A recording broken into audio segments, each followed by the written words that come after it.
Alkisah, pada zaman dahulu tinggallah sebuah keluarga miskin di dekat pelabuhan. Keluarga ini memiliki seorang anak laki-laki bernama Malin Kundang. Malin Kundang anak yang rajin membantu pekerjaan ibunya.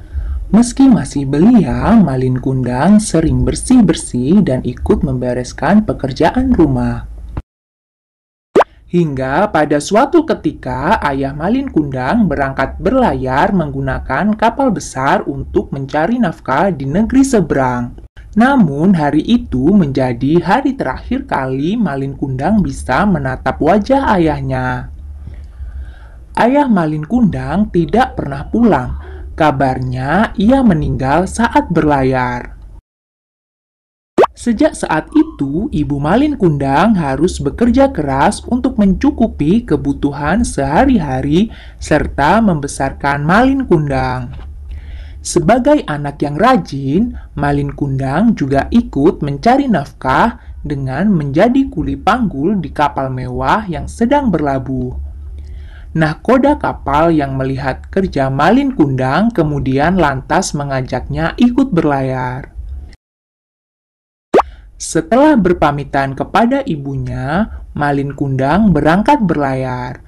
Ibunya berpesan agar Malin Kundang bersikap baik kepada semua orang, rendah hati dan selalu ingat kepada Tuhan Yang Maha Esa. Tahun demi tahun berlalu, Malin Kundang tidak kunjung pulang.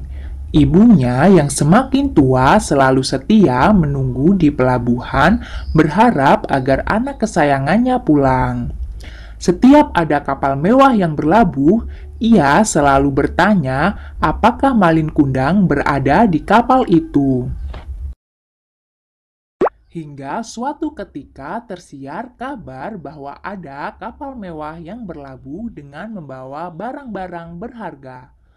Kapal mewah itu milik sepasang muda-mudi yang kaya raya. Ibu Malin Kundang pun berusaha naik ke atas kapal dengan tertatih-tatih. Ia berharap anaknya berada di kapal itu.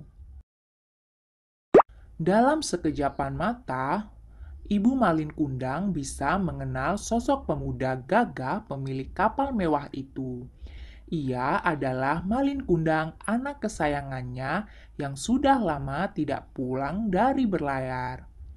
Ibu Malin Kundang lalu berjalan tergesa-gesa menghampiri pemuda gagah tersebut untuk memeluknya. Tetapi Malin Kundang justru melepas pelukan ibunya dan mendorongnya hingga terjerembab ke lantai kapal di hadapan awak kapal dan istrinya. Malin Kundang bersikap sombong dan berpura-pura tidak mengenali ibunya yang tua renta dan miskin itu. Malin Kundang yang sudah kaya raya merasa malu memiliki ibu kandung yang sudah tua dan miskin.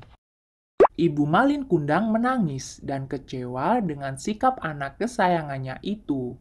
Lalu ia berdoa kepada Tuhan Yang Maha Kuasa agar memberikan balasan atas perbuatan anaknya yang durhaka. Ibu Malin Kundang kemudian mengutuk anaknya menjadi batu. Malin Kundang bersama istri dan awak kapal mewah kemudian melanjutkan perjalanan meninggalkan pelabuhan, meninggalkan ibunya yang sudah tua di pelabuhan. Akan tetapi, ketika hendak meninggalkan pelabuhan, kapal mewah itu diterjang badai dan ombak yang sangat dahsyat. Kapal pun hancur dan karam. Konon Malin Kundang pun berubah menjadi batu dalam posisi bersujud. Hikmah dari cerita ini adalah anak yang durhaka kepada orang tua akan celaka hidupnya. Patuhilah nasihat orang tua dan janganlah bersikap sombong kepada orang tua meski sudah menjadi orang yang sukses dan bergelimang harta.